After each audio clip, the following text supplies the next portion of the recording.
Dawn broke slowly over Sarah Bennett's orchard. Gray light hung between the trees, turning the 68-acre farm into a landscape of shadows. Sarah stood at the edge of the first row with a cup of coffee in one hand. Then she looked down, and her stomach dropped. Thousands of apples covered the ground. Red Honeycrisps, yellow Galas, green and red Macintoshes. Perfectly good apples mixed with bruised and split ones, stretching beneath the trees as far as she could see. To anyone else, it might have looked beautiful. To Sarah, it looked like money. Money she had already spent on fertilizer. Money she had spent on fuel. Money she had spent on labor. And now much of that investment was lying beneath her trees, slowly turning brown. She walked into the orchard. Her boots crushed apples with every step. She stopped beside one of the trees and stared at the ground. How much did I just lose? She didn't need a calculator. She already knew the answer was going to hurt. Then she noticed something that didn't belong. Tracks. Fresh deer tracks. They came through the wet grass from the creek and disappeared between the apple trees. Sarah followed them. A few yards ahead, she spotted an entire herd. 6 deer. Then 8. They moved quietly through the rows. Sarah watched. She expected them to start eating. There was food everywhere. Instead, they ignored the apples. One doe stepped directly over a bright red Honeycrisp. Another walked past 2 perfectly edible Gala apples. Then the animals stopped. Not at the fruit. At the grass. One lowered its head. Another began pawing at the ground. Sarah narrowed her eyes. What are you looking for? The deer moved again. Then another stopped. It lowered its head into a thick patch of vegetation and began searching through the leaves. Sarah took one step closer. The animal pawed the ground. Something underneath the grass shifted. Sarah couldn't see what it was. Then the entire herd suddenly lifted their heads. They stared toward the tree line and disappeared into the woods. Sarah remained standing there, surrounded by thousands of fallen apples. She had come into the orchard worried about what she had lost. Now she was wondering what the deer had found. And that question would eventually change the way she farmed. The next morning, Sarah returned before sunrise. This time, she brought binoculars and a notebook. She wanted to know whether yesterday had been a coincidence. It wasn't. The deer came back. And once again, they ignored the apples. Sarah watched for nearly 20 minutes. They weren't moving randomly. They kept returning to the same areas. Mostly the older rows near the creek. The places where the grass grew thicker. The places where the ground stayed damp longer. Sarah marked every location. The following morning, she marked them again. After a week, the pattern was impossible to ignore. The deer were repeatedly visiting the same handful of sections. Sarah finally decided to investigate. She waited until the herd moved away, then walked into one of the areas they favored. She knelt. Immediately, she noticed the difference. The grass wasn't uniform. There was clover, small broadleaf plants, different types of ground cover. Leaves and organic matter covered the soil. She pushed her fingers into the ground. It was dark, loose, moist, alive. Then she noticed movement. Tiny insects were crawling beneath the leaf litter. She dug slightly deeper. There were earthworms. Sarah sat back on her heels. For years, she had spent most of her attention looking upward. At the branches, the leaves, the blossoms, the fruit, disease, pests, weather, harvest, but she had rarely stopped to ask what was happening beneath her feet. So she began researching. And what she learned surprised her.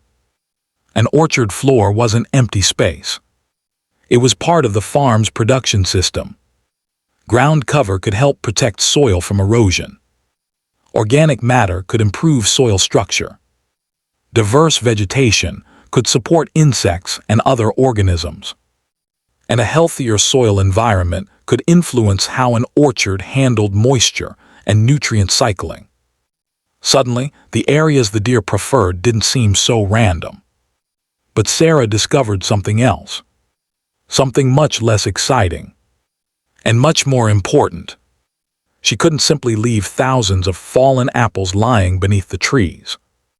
Rotting fruit could become a source of pest and disease problems. The solution wasn't to ignore the waste. The solution was to manage it. And that brought Sarah to a question far more important than the deer. She stood in the middle of the orchard and looked at the fallen apples. Then she asked herself, if I can't sell every apple as a fresh apple? She picked one up. What else can I sell? That question became an obsession. Sarah started small. She bought a second-hand cider press. Her first batch was terrible. Too sweet. Then came apple butter. She burned the first batch.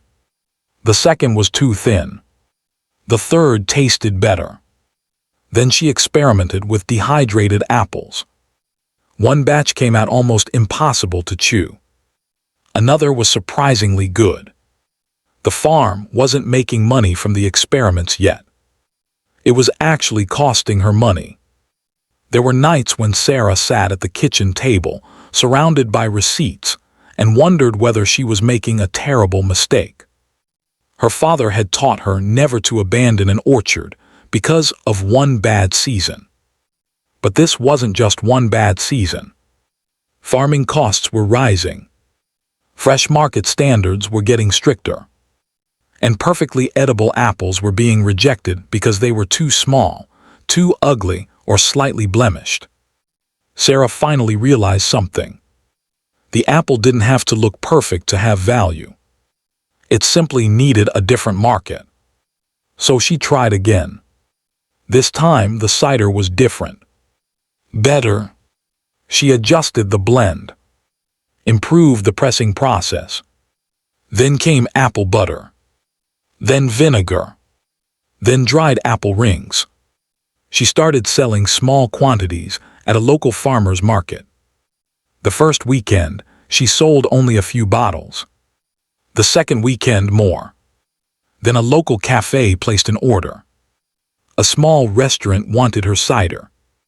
A farm shop asked whether she could supply apple products throughout the season. Sarah stared at the first serious order. For years, she had thought of fallen apples as a problem. Now someone was asking her to produce more of the products made from them.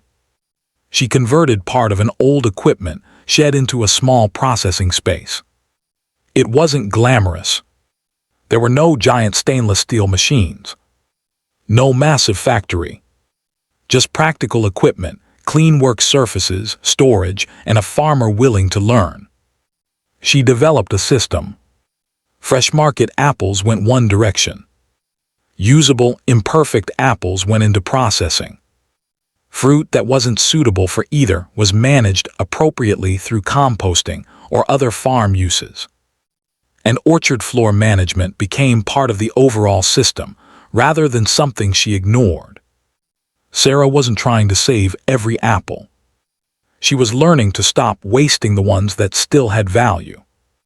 That distinction mattered, because sustainable farming wasn't simply about producing more. It was about understanding the entire system. Months later, Sarah stood in the orchard again. It was dawn. Just like the morning, everything began. The trees were quiet. The grass was wet. And a new herd of deer moved through the rows. Sarah watched them. They walked past the apples. They stopped in the vegetation. They searched. Then they disappeared toward the creek. Tom, her neighbor, was standing at the fence. He looked toward the old equipment shed. Cases of bottled cider were stacked inside. Jars of apple butter sat beside them. "So," Tom said, "those apples you used to throw away." Sarah smiled. "Some of them are paying the bills now." Tom laughed. "I wouldn't have believed it." Sarah looked back across the orchard. "Neither would I." She paused. "But I learned something." "What?" Sarah looked down at the ground. "Sometimes the problem isn't that a farm doesn't have enough. It's that we haven't learned how to see everything it already has." The deer never showed Sarah how to build a business. They didn't teach her how to make cider. They didn't teach her about soil management. They didn't solve her financial problems. They simply made her stop. And look. Look at the grass. Look at the soil. Look at the insects. Look at the fallen fruit. Look at the resources she had been walking past every day. And that may be one of the most important lessons in farming. A profitable farm isn't necessarily the farm that produces the most. Sometimes it's the farm that makes better use of what it already produces. Because an apple that can't be sold fresh isn't necessarily worthless. A field that looks ordinary may be supporting an entire ecosystem. And a problem that looks like a loss might be hiding an opportunity. Sarah went into that orchard worried about thousands of fallen apples. She walked out with a completely different way of seeing her farm.